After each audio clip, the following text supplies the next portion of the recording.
Hey everybody, Danielle Egnew here. Welcome to inPsight Radio, where you are a fly on the wall to everywhere.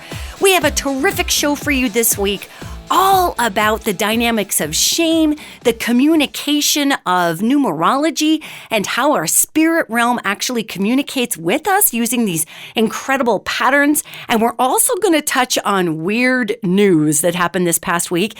And last week, when I looked ahead to see what the news was going to be, I didn't want to give you guys any spoilers because I also thought there might be some additional weird news that I wasn't anticipating. But pretty much, we looked into the weird news that actually happened. So that's what we're going to share. So today, let's start, gang. First of all, I hope you are having a tremendous week wherever you're listening from. We're going into the springtime, and there is so much for us to look forward to in this spring. This is such a transformative time. So just remember that when we're going about our business in this transformational year, 2018 is the year of transformation.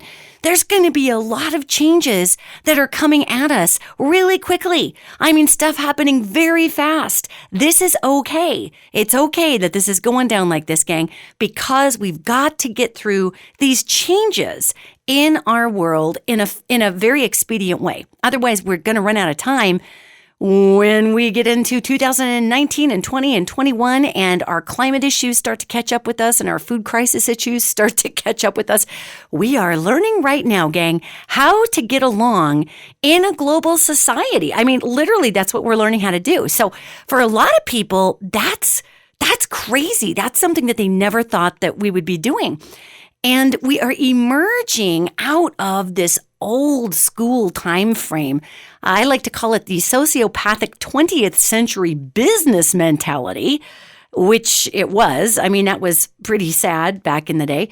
However, we're shaking off a few concepts right now that as we move into this feminine time frame, and again, we are squarely in the feminine time frame. We came out of the masculine time frame in 2012. We have moved through 5 years of a fade-in period with the feminine time frame coming into fruition. So that's pretty huge. And so now we're squarely in the feminine, and we're seeing the hashtag Me Too movements, and we're seeing all of these women stepping forward to speak about injustices that have been dealt to them that, we as women were just taught you need to suck it up and just deal with it because that's just the way it is.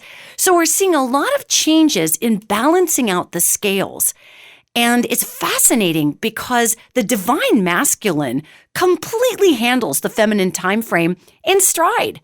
The divine masculine is like, right on. It's about time we're getting rid of this hyper machismo, whatever even this is over here with the handlebar mustache and the gold medallion of the 70s and all the chest hair and how many notches can you put in your belt because that makes you a man depending on how many partners you've had. I mean, honestly, I know so many fellas right now that are part of the divine masculine who are super excited about the fact that we are in the feminine time frame. So let it be known at the top of this podcast that honestly, the divine masculine has zero problems with the feminine time frame. It is the imbalanced patriarchal or the imbalanced masculine that's having a really hard time with it. The divine masculine's like, rock on, sisters, let's get this done and let's get this into balance and move on to a more balanced world. Whereas the patriarchal, especially during the imbalanced portion of the patriarchal, is having a really hard time with that. So note that. And as we look out into the world, what we're seeing are just tremendous swaths of the imbalanced patriarchal or the imbalanced masculine just exploding left and right. And it's weird. It's like watching, some AI unit just completely deconstruct itself from the top down. It reminds me of Lost in Space in, 1960, whatever that show first came on, which, by the way, total sidebar, but Lost in Space is now out again in 2018, and it is fabulous. So if you're not watching it, you really need to watch it. My daughter and my wife and I are binge watching Lost in Space right now. But anyway, I digress. So back in the 60s, the Lost in Space had the Danger, Will Robinson, Danger robot, and that robot would always get short-circuited, and his his brain would blow up and his voice would danger, and so when I'm looking at the imbalanced masculine right now, the imbalanced patriarchal just blowing up all over the world, it's kind of hilarious to me. I mean, not hilarious in terms of the pain that these men are going through, because there's a lot of fellas that have been completely indoctrinated into that imbalanced patriarchal, and it's been demanded of them that they eradicate the feminine energies within them, which, we can't do that, gang. We can't get rid of the feminine energies within us, nor can we get rid of the masculine energies. It's like an AC/DC current. It's an electrical issue, okay? We have this balance going through the body. So we look at all these fellas who were basically, I call it being masculinated, and in this hyper-masculine or the imbalanced masculine, this caricature comes forward that tries to control its environment by suppressing the inner feminine energies, which is really tough for any human being. So actually, I feel very empathetic when I look at a lot of these fellas that are operating and just drank the Kool-Aid and bought hook, line, and sinker that imbalanced masculine or imbalanced patriarchal way of life. And so when I say it's hilarious to watch the short circuiting, I'm not making light of the pain those people are in, because they're in pain, gang. Those guys are scared to death that they somehow are no longer relevant in the world. They see their relevance being erased because the modalities through which they exhibited their sense of being or self or masculinity, they're now being asked to stop doing that. Stop raping. It's not cool. Stop grabbing people by the butt. It doesn't make you a stud. It makes you just flat rude. And we're not in 1972. So what are you doing? And there is such a pushback that comes from a feeling of these fellas being shamed by society. Because really what the core of this all is about here is shame. And shame, I talk a lot about shame because shame is an old world control mechanism. And shame is an imbalanced energy signature that seeks only to suppress growth. I want you to hear that. Shame, the very dynamics of shame, and this is going to be hard for some to hear because we've been taught, shame on you and shame. I challenge everybody to remove the term shame on you from your vocabulary from this moment forward. Okay? Because once you learn what the true dynamic of shaming is, you aren't going to want to use it. It's going to be like picking up that baseball that's rolled through fields of dog poo. Nobody wants to play with that thing. Okay? So just know that when we're dealing with the element of shame, we are dealing with an energy signature that seeks only to suppress. And there are many people who grew up in the 20th century who moved into this 21st century time frame, who don't understand the difference between righteous shame and hateful shame. The bottom line, it's like there's no such thing as righteous hatred. The bottom line is there is no such thing as productive shame. We can discipline a child and say, you know what? I'm disappointed that you did that. I've asked you not to do that, and you did it anyway. And so the consequence of you doing that, as you've chose to do that after I've asked you not to, is I need to take your toy away now, or I'm going to take your toy away. Yet the really that hyper-masculinated or the imbalanced masculine shaming of how many people remember the old 60s and 70s dads that many of us had, and some of us didn't, some of us lucked out, many of us had. The dads that would just shout at the top of the lungs, "What's wrong with you? You gotta be stupid? Are you stupid? You're gonna look stupid. You're gonna make your mother and I embarrassed because you're so stupid." We now know that that's called verbal abuse, people. However, back in the day, that shaming tactic was really heavily levied upon our males. And then, of course, we women got shamed too. We got all kinds of shaming, but it was this passive-aggressive, weird, hush shaming by our mothers or our grandmothers, so to speak. They would say, "Oh, are you really going to go out wearing that? What are people going to think of you? Our people are going to talk about what you really are. Do you really want people to talk about what you think they may be thinking that you are? Huh? Okay. That's what you want. So believe me, we've all been shamed in one way or another. However, it's very important to note that the shame energy signature is a sign of panic. Hear this. If you're watching someone in your life just shred someone else in shame, what you're watching is somebody attempting to cover up their own feeling backed into a corner. I mean, shame is a crowd control mechanism. Shame is a consumerism. Shame is what you do when you want to make somebody feel lesser than so they back off. And generally, if someone is shaming another person, categorically, in the purest sense of the word, it's because their back is against a wall. So what do? They start pulling every nasty bit that they possibly can put together about another person and try to shame them into shutting up, shame them into submission. Fact of the matter is, in order to move forward in the new world, this shaming technique was very, very effective in the old world. So in order to move forward in the new world, we've got to give away our shame. Now, that doesn't mean being shame. Well, yes, it does. It does mean being shameless in the most pure form.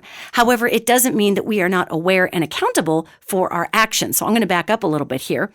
When we talk about the energy of shame, this plays heavily with the imbalanced masculine, because we talk about the male ego, okay? The male ego, the fragile male ego.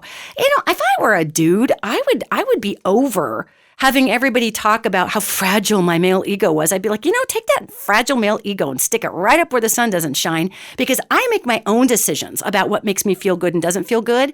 And I'm not some fragile little thing that needs to be bolstered up on every side.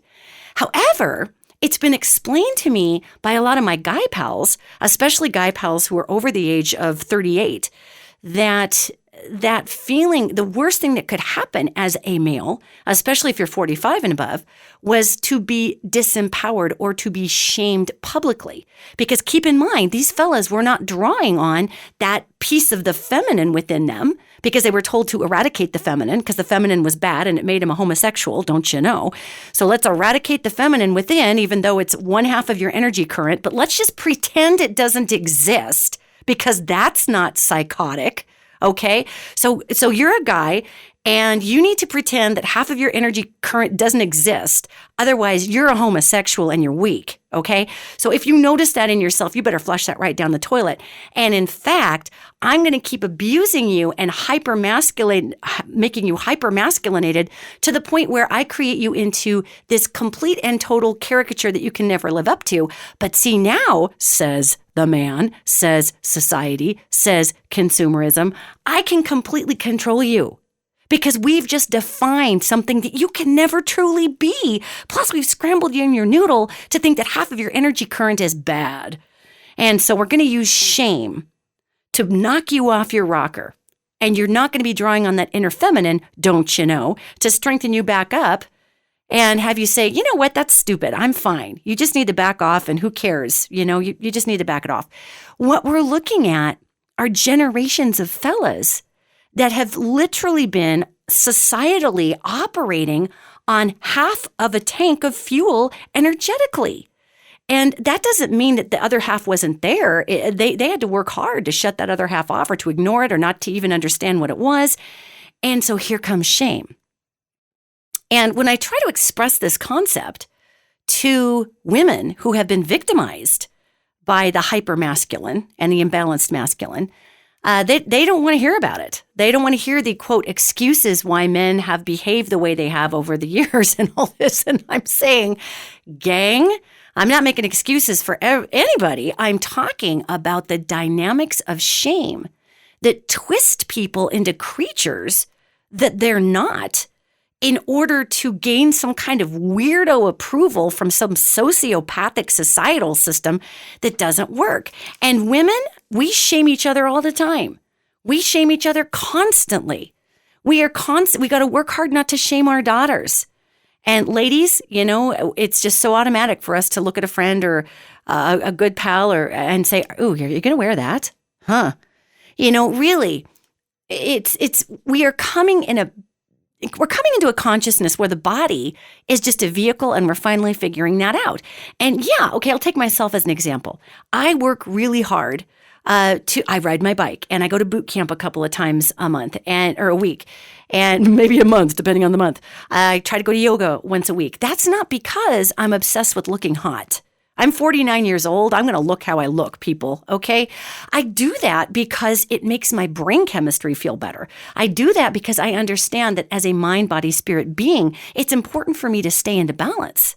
So I work my body so I can work the masculine and feminine chi through my body, and I can be in a place of union and allow my internal organs to go ahead and work all these toxins out. If I'm in that yoga studio and I'm feeling shame the whole time that at 49 years old, I can't make a pretzel out of my body like my awesome, 30-something instructor who's been doing yoga since she was a zygote in the womb. I mean, if I want to go ahead and ride the shame pony all day long, I'm not going to be able to enjoy my practice of yoga. And that's why they call it a practice, because you're never the master. You're constantly practicing. So what does this have to do with shame and letting shame go? Well, until we understand, or at least do our best to attempt to understand what it's like to walk a mile in another person's moccasins, okay? We're never going to understand the journey that got them to the place of being that imbalanced person, male or female. And if we don't put some understanding time, if we don't put some tread on those tires and go four-wheeling into the realm of let's figure this out, all we do is perpetuate problems. So the dynamics of shame are really something that we need to just go ahead and release into the atmosphere, and even in our terminology with one another.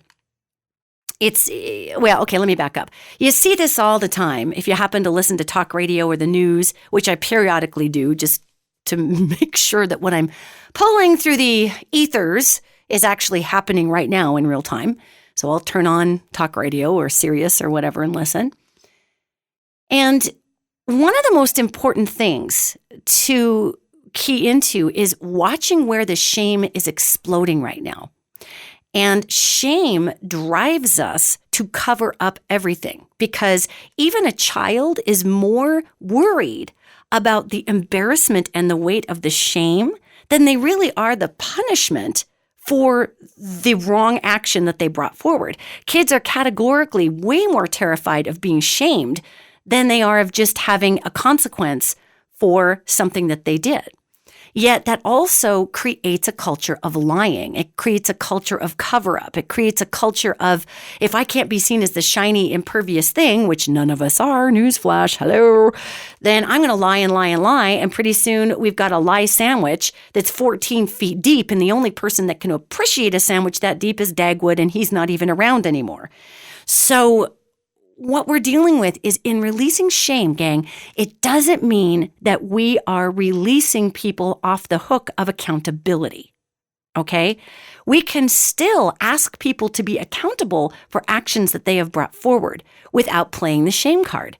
And when you're listening to these radio programs, it's rough because that's the word shame on you or shame this or shame now. You hear it from the Republicans to the Democrats, shame on you, Nancy Pelosi, or you hear Diane Warren, shame on you, Paul Ryan, and I challenge us all to flush that old shame word down the toilet.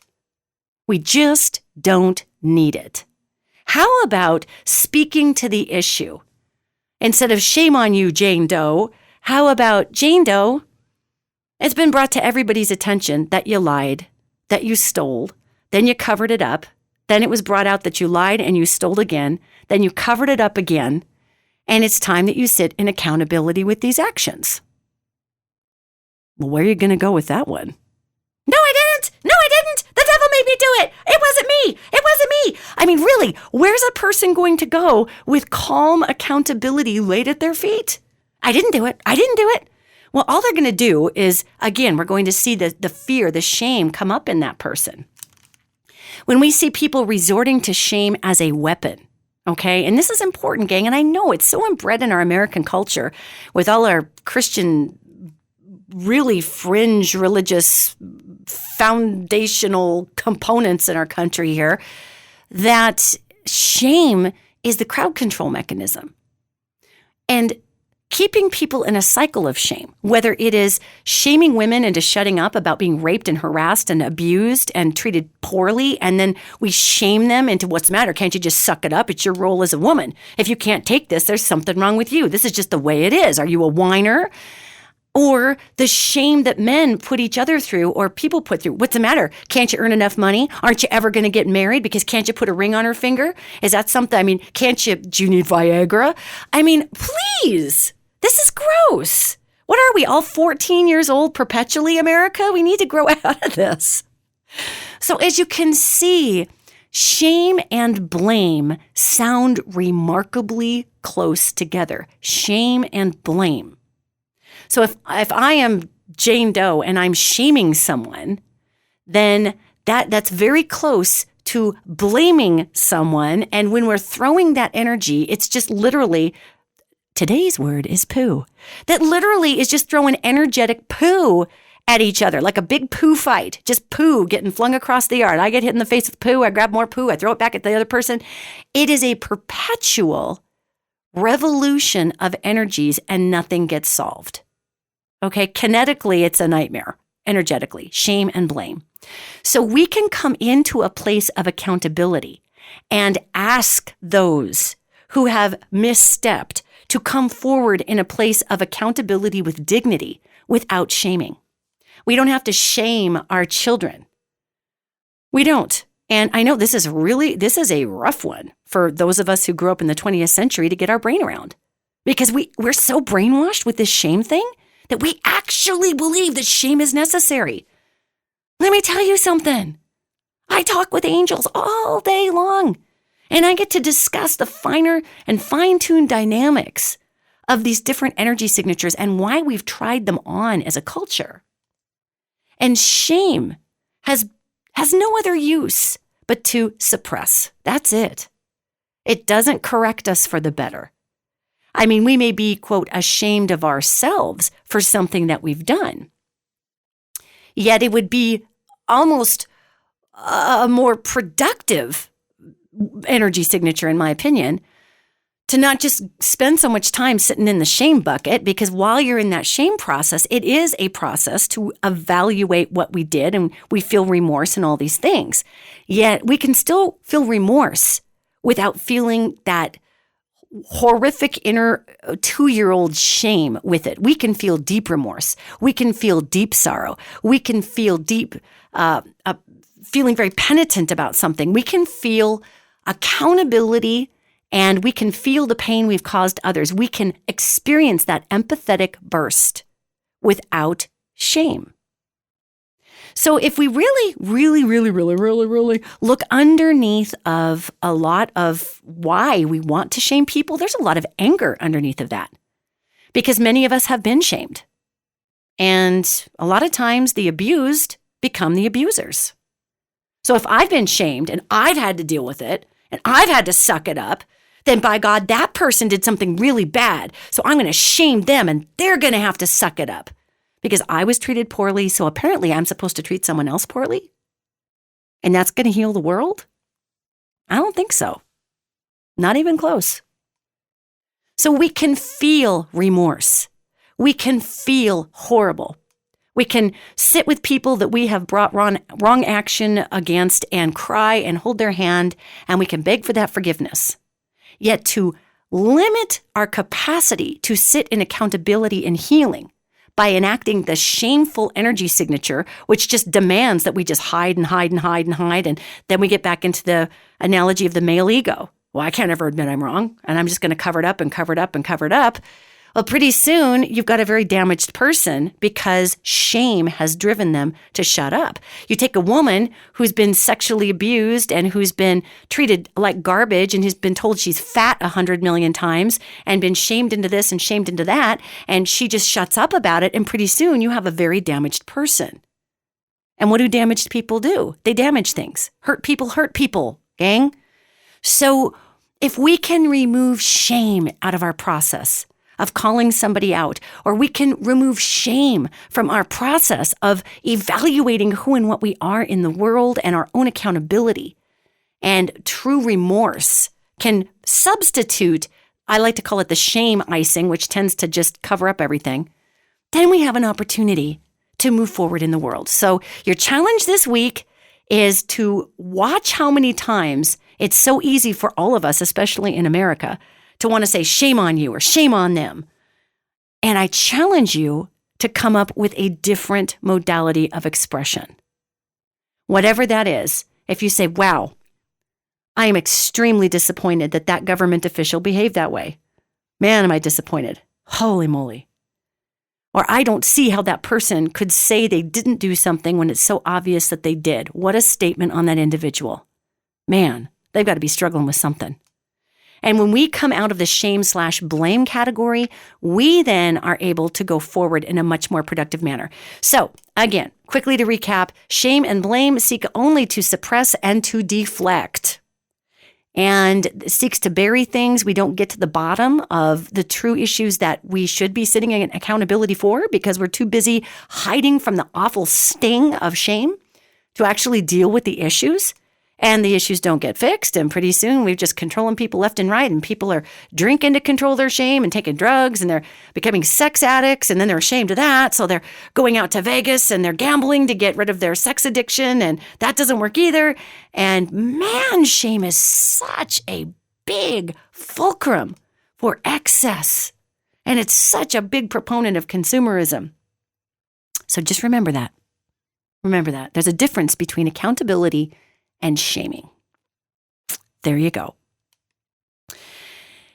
And the more I look around at the world, the more I'm seeing so many signs of this divine feminine time period.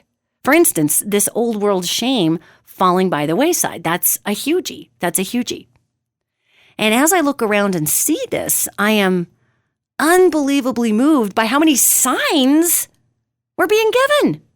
So let's talk about numerology, because numerology is one of the most classic signs, classic, that the universe, the spiritual realm, the off-world communities use to communicate with us. Why numerology? Well, it's not because the Roman numeral or the Eastern or Western numeric system happens to hold much credence in all of the universe. It's because we as people track patterns. Mammals track patterns, okay? And even though we as human beings, we did evolve from all sorts of incredible off-world species out there, and with them, we incorporate their genome into the natural mammalian genome that we possess. We are still mammals, folks. We are primates, okay? We may be primates with all kinds of off-world DNA mixed in, but we're still primates. The chassis is a monkey, okay? We got monkey chassis going on here. So when we deal with that, primates are heavy on patterns. They watch seasonal patterns. They watch migration patterns. They watch food or hunting patterns. So patterns are important to mammals. And we are heavily mammal people. Big time. Every time I go to get my chin waxed, I remember how much of a mammal I really am, and it's just a thrill. Let me just tell you, wow. So that being said, we are dealing with numbers as a communication tool because we tend to key into them. They're very simple. And 3 can just be the meaning of 3. 3 doesn't have to mean anything besides 3. 2 doesn't have to mean anything besides 2. Well, over the years and the millennia and the eons, we have come to grips with the fact that different numbers mean different things. And so, obviously the number 1 is it's a masculine, a highly masculine number. And the number 1 meaning strength, upright, and all of it, you can Google all of this stuff. The number 2 is a feminine number that because it bends in service, it's also a stronger number than 1. Because there is more support. There are 2, not just 1. And so if you look at the number 2, the classic number 2, the top of the number 2 is bent over, which is really kind of cool. It's completely bent over because it can bear a lot of weight. Number 3, that's the number that's traditionally associated with the Trinity, or we see a lot of number 3. The 3 pattern comes up heavily with the elemental realms and the Fae. And in Christianity, we see that 3 comes up a lot with, quite honestly, with the Father, Son, the Holy Ghost. That's a big part of 3 in the Christian religion. But 3 is a big, heavy, predominant elemental number. Because if you think about a triangle, it's a very, very stable. It's a stable stable You've got 3 angles that all lean on each other, locking the other ones into place. And so it's about growth, and 3 is all about fertility and new beginnings. So again, when we're dealing with the elemental community, if you're out and you're looking around an area where you think there may be fairy rings, watch for groupings of 3 rocks in a triangle. 3 large fairy rings oftentimes are between 3 very large stones, and then they'll actually make a ring of mushrooms around that. But again, 3 is heavy with the elementals. If you look at we go back to number 1, 111, 1111, which of course is the Make-A-Wish number. It's the angelic number, they call it. Angels love to cue through simple numerology. And 111 or 1111 doesn't even necessarily mean make a wish. What it means is pay attention to what you're talking about right now. Pay attention to what your brain is focusing on, because generally it's within a theme. And if you're in that theme, say you're talking about buying a new car and you look over and it's 111 and you forget about it. And later on you're talking about, well, I don't know if I could afford that new car, and it's 1111, and you're like, oh God, this is so weird. And then all of a sudden you go and you look on the lot and you find the car that you absolutely fall in love with. And you're like, oh gosh, I don't even know if I should talk to the salesperson about this. And you look down on your watch and it's the next day and it's 111. This is giving you signs like breadcrumbs, leading you up to that ultimate moment to be able to just get in there and go, oh, wow. Hey, hold on a minute. This is kind of cool. I followed my breadcrumbs. So 111 or 1111, they call it the Make-A-Wish number. I would like to reframe that for you and say it's the breadcrumb number. Watch what you're thinking and watch what the ultimate 111 or 1111 will be. Honestly, I experienced this this last week. My God, I was seeing 111, 1111 all flipping week long. I even drew a rune in a store that I was doing some readings out of. And just for fun, they had these runes, and you could, pick your rune, and then you go to the page that you're supposed to look up your rune meaning, right? So I pick my rune and I go to look up my rune meaning. And by God, it's on page 111. And that for 2 days, I saw 1111, 111, 1001. It was just uncanny. And then on the 3rd day, I was talking to a producer friend of mine about a television show that is in the works right now. And we came upon a particular buzz phrase for the show that we've been working on. And all of a sudden, I look over and it's 1111. And I could feel the click in me going, oh my God, this is it. This is the phrase for the show. And it was 1111. And ever since then, I really haven't seen 1111 or 111. But those 11s got my attention all the way up to that moment. So I was paying attention when the great big message came through. Okay. So 11s or 111 are the breadcrumb. That's the breadcrumb number, I would call it. And obviously we've got our individualized number, the number 4. It's usually that represents effort and hard work, and money coming in, so it's about miracles. 4 is the number of miracles. So if you see 444, hey, get ready for miracles. Angels love to deal in numbers 444, 333, and 111. That's an angelic message. If you are seeing with your eyeballs patterns of 3 rocks, 3 stones, 3 sticks, 3 branches that cross, that's an elemental message. And it means be in a sacred space. That's take the time to smell the roses, bud. That is the message, is take the time to smell the roses. So if you see 3 elemental items when you're out walking around, that means stop and take in this beautiful moment. And the elemental realm is constantly trying to talk to us through all sorts of signs and wonders. And again, we're mammals, so we're looking for patterns, okay? And 333 is a trinity number for the angelic realm. So that means, for lack of a better way to put it, universe is with you, God is with you. Okay, that's number 3. 444, expect a miracle, here it comes. And just when you think it couldn't happen, it's coming in. So there it is. Our off-world friends love number 5. They love 5. If you look up into the sky, you'll see this craft from Sirius AB, and there'll be 5 of them. They'll just be spread out, 5 of them, and they'll be hanging out there. And 5 is interesting because 5 is about growth, expansion. It's about using discernment as you move forward and being alert. It's all about like expanding. It's about change, but it's about evolutionary change. So ironically, our off-worlders use the number 5, and we're talking about growth, expansion, evolutionary change. If you look in the pyramids, and of course it was the Sirius AB culture that helped us build those pyramids in the first place, at least in Giza in Egypt. And if we look at that, you'll see 5 dots, you'll see 5 lines. There's a heavy numeric 5 influence there. And 5, of course, if you look at the 5-pointed star, in the Wiccan practice, okay, so we've got our elementals, they can deal in 5s. They mostly deal in groupings of 3, 6, 9, 12. Our off-worlds, though, they love number 5, which I think is kind of cool. And so now if we look at number 6, that's about prospering. And that's about family duty and responsibility.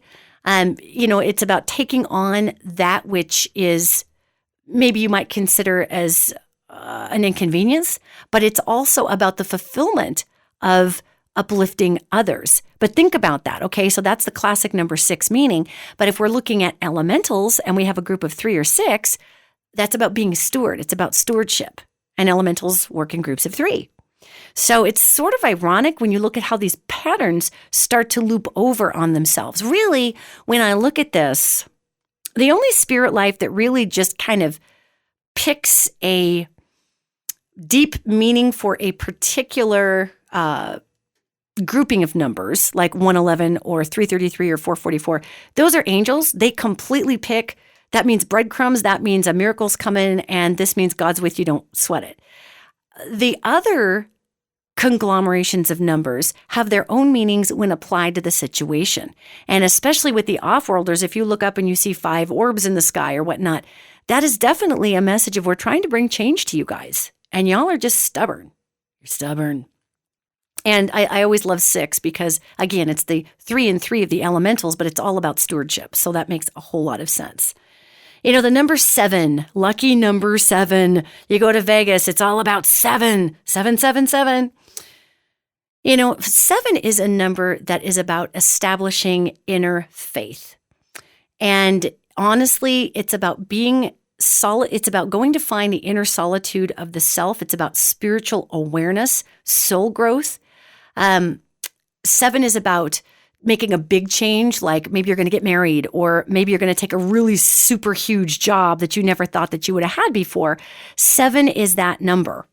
So again, if you see those 7s, that's about massive, it's about spiritual awareness, being spiritually aware. I love the number 8, and 8 is another off-world number that you'll find a lot of. You find a lot of 8 also in Egypt, a lot of patterns of 8, and that's a balance number. And really, it's an infinity number. It's reciprocity, and it's about, eight's kind of a weird number. 8 can be loss on one end, but gaining on another. Think about an infinity sign. Whatever you think may be flooding out in your life, it's going to come back in. 8 is the number of tides. It's the tides number. So no matter what's going on, you're going to have that influx coming and going. If something's horrible in your life and you're seeing 8s all over the place, it means that a tide of goodness is going to come in. If you're seeing 8s all over the place and it's been lucky central, it just means, hey, guess what? Plan accordingly, because that tide might go out for a while. And so it's a time to budget your resources, budget your mind, It's actually a kind of cool number. It's a balanced number. And number 9, I love number 9. 9 is completion. And your work is done. It means you reached your mark, have faith, have levity, be happy, clap your hands together, forgive and forget, move on down the road, people, because you have finished. 9 is an awesome number. And I do. I love 9 because 9 is all about wrapping it up. And that's a wrap. It's in the can. So if you're seeing 9s, 9 has a whole lot to do with, again, with completion. Or, hey, guess what? You can tap out. You got her done. Honestly, it's a time to just let go. And there may be some sadness in letting go because it's a time of evolution. Yet 9 is all about, high five, way to go. You're tapping out. You did great. And it's a fantastic number for money, for romance. Number 9's fabulous. And so when we look at these numbers, and then we have, of course, our cardinal numbers, which the master numbers, they're called 11, 11, 22, 33, 44. And all of these are strength numbers. They can't be combined in numerology, and they all have their different meanings as well. Yet for the purpose of our discussion here, when we are being cued with numbers, we are being spoken to through spirit. And I mean, even down to money. When we find pennies from heaven, I've seen angels and human spirits place pennies in the most bizarre places ever, just as a sign that people are not alone. Really, for angels too, dimes are huge with angels. And actually, I think it has something to do with what the dimes are made out of. They're easy to transmute, the dimes. The pennies back in the day, they were copper. And of course, copper is a highly conductive metal. So it was easy for spirits to use their own electromagnetic charges and move those particular pennies out in front of people. But even think about that. A penny represents 1 cent. A dime represents 10 cents. Well, in numerology, you combine the 1 plus the 0, which is back to a 1. So here we're in this 1 or 111 or 1111, and we're back to the angel numbers. So just know that whenever you're seeing these numeric patterns, and numerology gets very, very complicated. I'm not a numerologist, okay? I'm talking today about how numerology applies itself to receiving messages from the other side and what you can kind of keep a heads up on. For those people who have felt that they have been visited by off-worlders, the number 3 becomes very important for them, or the number 5. And a lot of times people will have a scar that's triangular, or a triangular with 2 dots underneath of it. So that's 5 points of entry. So when we look at the patterns that we are programmed to look into as a mammal, when you really start looking at the world through eyeballs that start to recognize patterns, it is a trip. I'm not kidding. I mean, you feel like Rain Man. Everything is, 425 matchsticks. I mean, everything is just these groupings of incredible numbers, incredible sequences. Nature is full of patterning. I stutter on it because the amount of signs and wonders that we as a human species are receiving every moment of every single 24-hour period in a day, 365 days a year, is astounding. And we stay hazed out and drunk on our depression, and we stay distracted by our own shame, and we stay completely just stuck in this mental haze of corn syrup and gross foods and not moving our bodies and binge watching Lost in Space, by God. I mean, we get into these cycles, people, and we just don't see the signs that are being thrown out in front of us. We don't. And it's rough. So pay attention. Numeric patterns are huge, okay? 1s, 111, 333, 444, 1s, 10s, those are angels, okay? You see a lot of components of 3 in nature. That's an elemental saying, hey, you got to stop and smell the roses. Get back to nature. Stop the frenetic crazy in your life for 5 seconds and be present. And if you see those groupings of 3s or 6 or 9s out in nature, you're probably stepping in a fairy ring. So be respectful, because those fae get a little uppity about that stuff.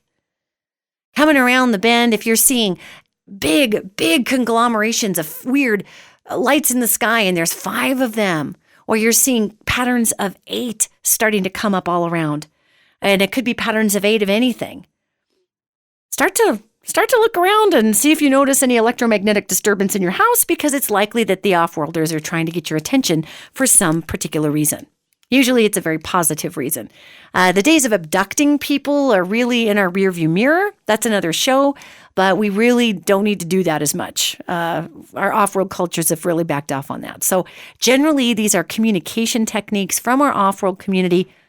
They just want to start a conversation with you through signs. Pennies, those are human spirits. They love to leave pennies also. So again, we are constantly being shown numeric signs. And if you want to read on the internet more about numerology, I highly encourage you to do that. There's all sorts of numerology with people's birthdays and where they're coming from and who they are. And I mean, it's fascinating. When I run my name, Danielle Marie Egnew, and I run it out, it's all 9s. 9, completion. Maybe I'm going on a big fat vacation after this life. I don't know. Maybe I'll stay at the party barge for a while and hang out in the ethers and get my groove on with the folks in the Pleiades before I saddle up and get another monkey suit on and come do my thing down here. Who knows? I don't know. I'll see if they have Lost in Space up there. Maybe I'll stay. I don't know. Anyway, there's a lot going on in the world, gang. A lot going on. So watch for those signs, because part of those signs show up in our world news. What a weird week for world news, man. I was getting tapped on the head and told, hey, by the way, this is going to be a weird week for world news, so you may want to discuss some of these issues with your listeners. And how about all these countries coming forward and bombing Syria? And it wasn't just us. We had a lot of countries that came forward. We were part of a group of countries that came forward to drop bombs on Syria after this horrible sarin gas attack over there.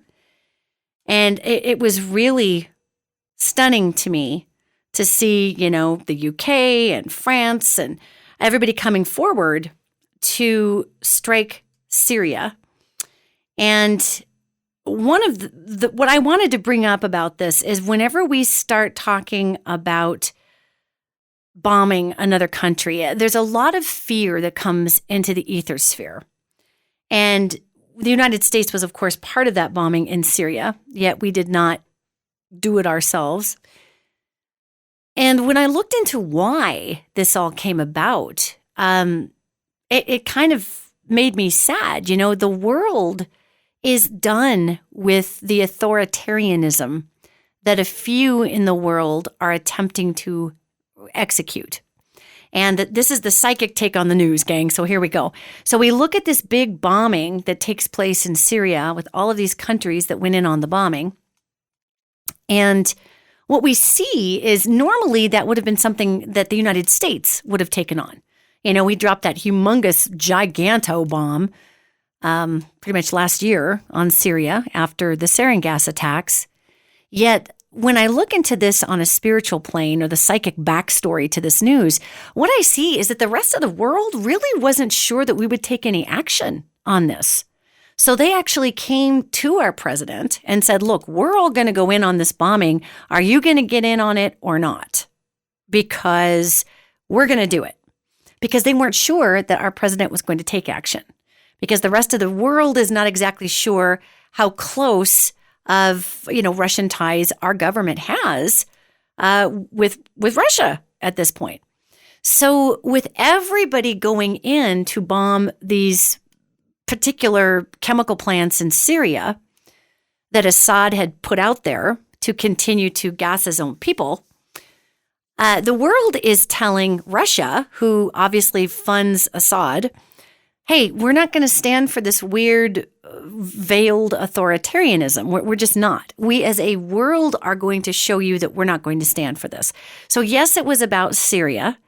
And yes, it was about saving people. And that's, oh God, I couldn't even, that sarin gas attack was just ghastly. It is heinous to even, Lord. So obviously it was about saving people. Yet the bigger gesture energetically here from the rest of the world, even approaching our own president, was to say, look, buddy, if you don't get on the train, you're going to look like you back Russia. And we are actually, yes, we're taking out the sarin gas, and yes, we're taking out the authoritarian problem right now, or their ability to make this gas there. Yet we're also showing Russia that we've about had it with the chess game of what you're doing. And, everybody's so touchy about we can't talk about Russia. We can't talk about Russia. That's so crazy.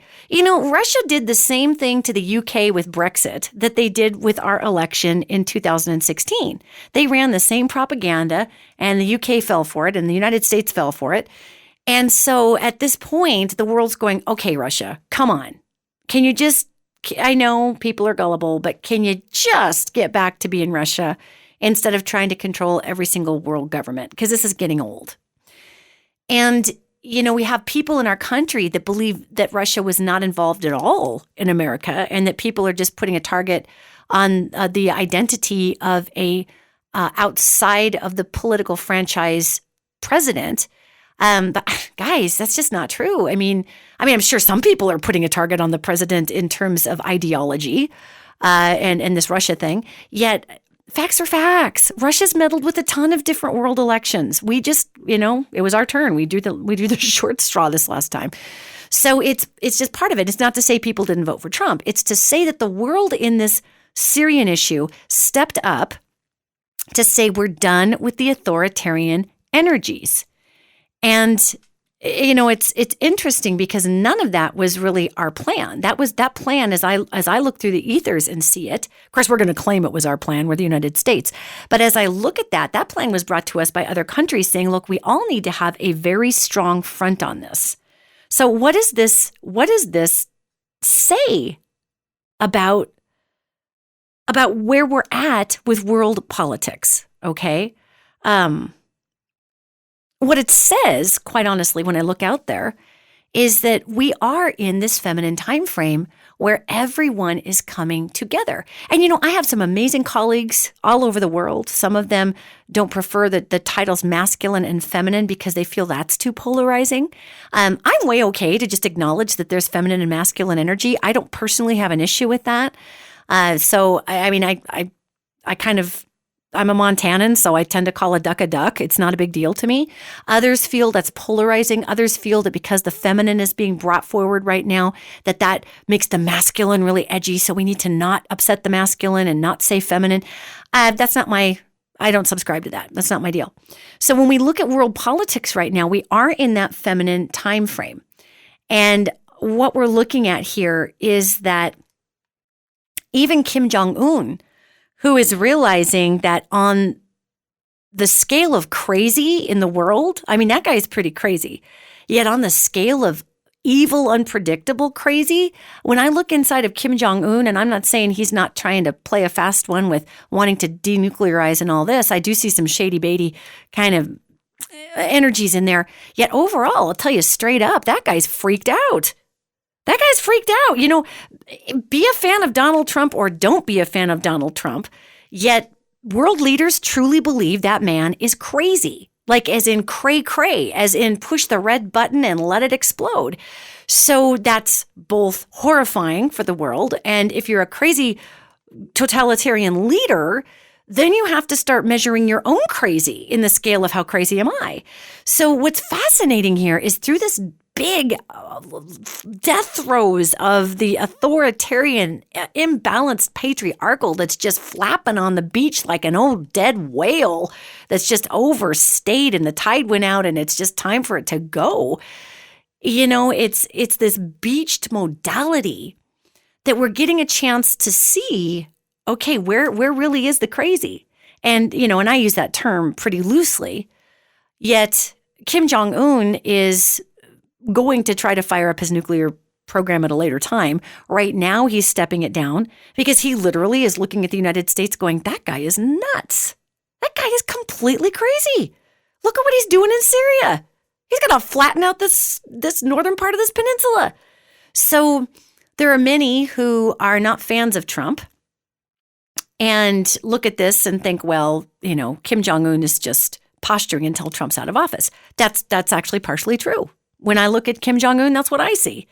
Is this guy going, oh my God, things have gotten a little nuts over here, so I'm just going to kind of settle back and just listen to the radio for a while as things clear up. But the world is coming together against totalitarian modalities, okay?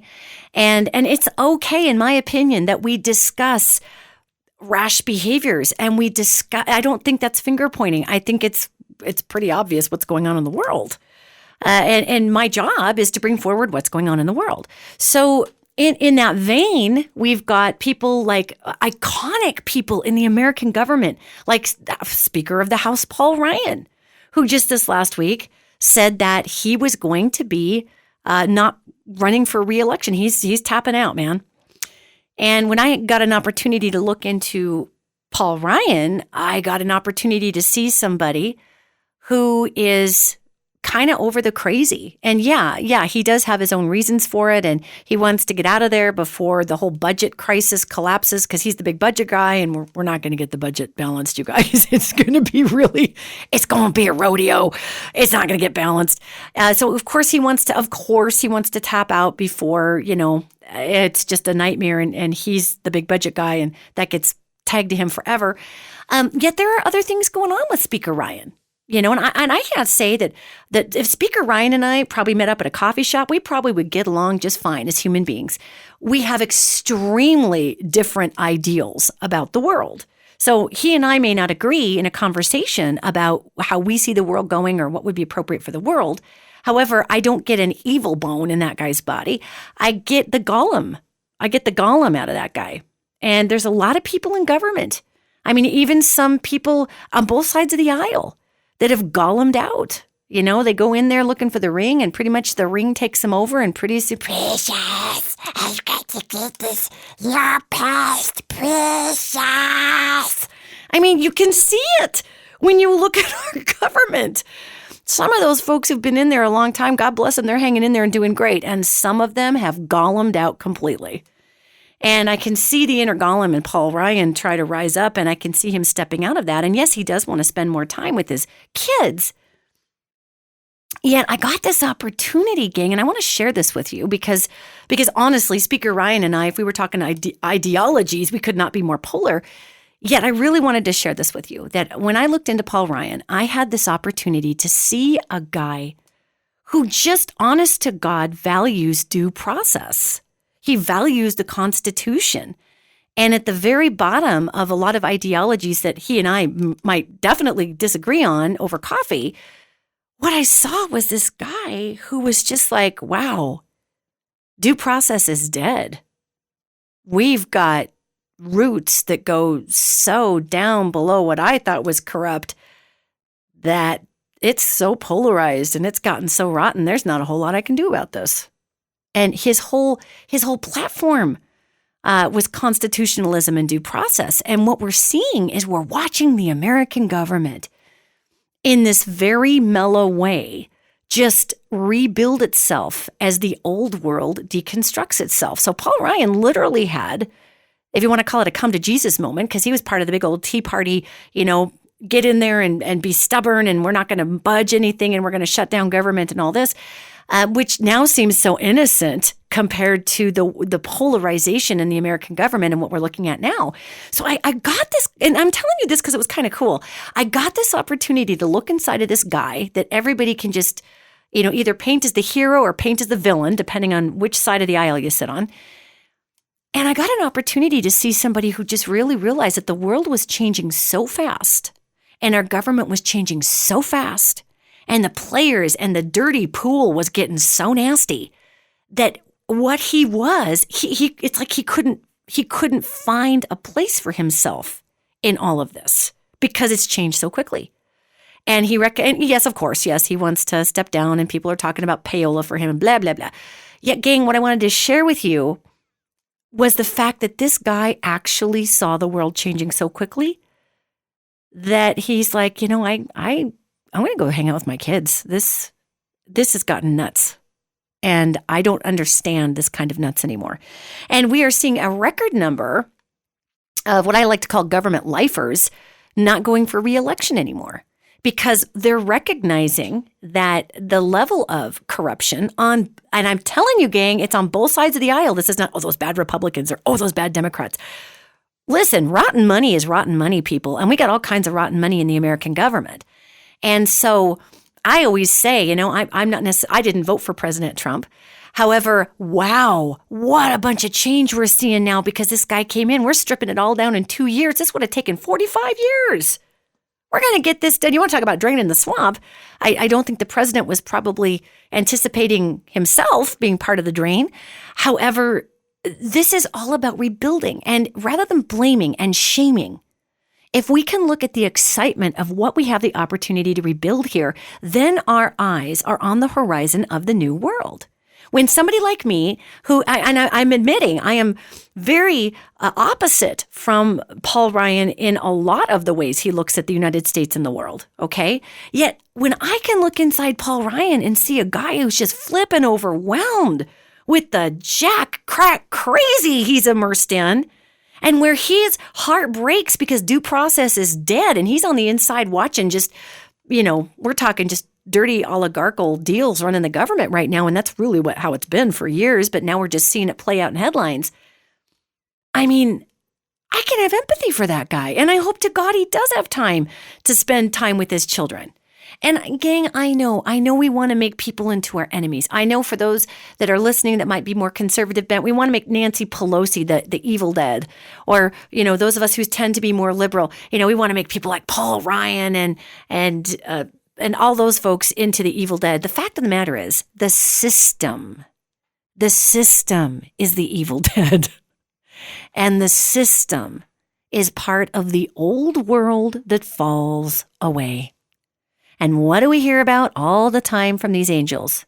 The old world falls away. The great mother has been awakened. God, they're just mantraing that. They're chanting that. The old world falls away. The great mother has been awakened. The great mother. That's Mother Earth. That is the feminine chi in every living being. Masculine, feminine, rocks, trees. That is the feminine. That is the mother side of God. And if you don't think that God does not have a mother side, God is all. The one that is all. That's how these angels talk about this being that is all-encompassing. The one that is all. Of course, that a being of that magnitude would have masculine and feminine and all kinds of derisions in the middle there that we can't even fathom because we're in our monkey suits down here and that kind of limits our perception sometimes. Especially if we had a margarita or two, then our perceptions are deeply limited. So, we got to put ourselves in perspective sometimes, gang. If we can exhibit empathy when we see all this weird world news and notice that the world is stepping up to say no more authoritarianism, no more tyranny, we're done with it. That's what we're seeing. Let's broaden our lens, America. I know we love to make it all about America, but let's broaden our lens. And let's look out there to what's going on collectively. This is the feminine. It is the time frame of the great healing, say these angels. So I wanted to share that with you about Mr. Ryan. And I wanted to share that with you about what actually happened with the Syrian bombing. And we did take them out for quite a while. And of course, no, Russia's not going to admit they put all those plants there. Of course, they're not. That's not their thing. It wouldn't be a movie plot if the Russians came right out and said, okay, fine, we built all that stuff and we're helping Assad. Fine. They say they don't. That's fine. Whatever. We just keep putting love out there, gang. Do your best this week to come out of shaming and blaming. Instead, focus your highest integrity within yourself on you being accountable for what it is that you really would benefit from being accountable for. When you read our world news, instead of seeing doom and gloom, especially through the United States media outlet, we tend to be a touch polarizing. And it's interesting. I'm watching all kinds of news outlets start to back off the polarization because nobody wants to be called fake news. So even all of this crazy in the world that would lead to Kim Jong-un going, let's just back off the nuclear thing for right now till some of this cray-cray goes away and I can just go back to looking cool in my own country. Everybody is being affected by these ethers, gang. So shaming and blaming is out, okay? Watch for the signs and wonders in everything around us. When we do happen upon our brothers and sisters in the world who were forged in the old world of shame, and they do skeevy, sleazy things like take payola and payoffs and hide and whatnot, and all of that gets blown out, let's not run them out on a rail and light them on fire because we've been wounded ourselves, so we're going to pass our wounds on to others.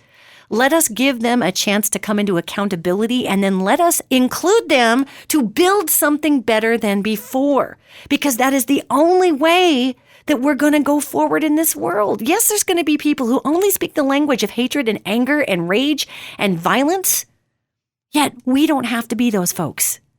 We don't have to be those folks. And I'm sure that if we played the what if game, we could all come up with a scenario where, what if somebody was going to kill my family and I had to shoot this person or not? We're not playing the 8th grade game of what if here, gang. We are adults, and we're talking about the consciousness we bring into the world. So watch for those signs and patterns. Listen 24/7 and 365 to all of the beings that are attempting to communicate with you. And when you're reading the news, look at the news through this feminine time frame lens of really amalgamation, because that's what's trying to go on. Not unified thinking, because that's authoritarianism. Not unified thinking. In everybody bringing their differences forward to make a better world, to be able to live in harmony with their differences, where nobody has to be the power or the right or the wrong, and because nobody's being victimized. We stop victimizing people, and wow, miraculously, people's attitudes get a lot better. Gang, thanks for hanging in there with me. This was a packed show. It was so much fun. I had a ton of fun with you on this show. Join me next week when we're going to have some paranormal fun, gang. We're going to lighten it up just a little bit. We're going to be looking at the Nazca lines, at the pyramids, at some of the incredible wonders of the world that you might not even know exist out there. Most people have heard of the pyramids, yet there are so many other fascinating underwater phenomenon. For instance, did you know there's actually a pyramid under the water off the coast of California between LA and Catalina Island? True story. We're going to cover, what are these pyramids? How do they work? Why are they still here? What did the Nazca lines really, really, really do? And what was the deal with those Nazca line folks and their great big heads that they found and buried back in the day? With alien, or was that just head wrapping? We don't know. Also next week, we're going to be looking into ghosts. What are they? How to deal with them? And really, is there such thing as an evil human spirit? And how do you tell if you've got a nasty human spirit in your house, or a poltergeist, because there's a difference, or an elemental, or you just have rattling pipes? So this and much more next week on the show. Go and shine brightly. Much love to all of you. Go be amazing, and I'll see you next week.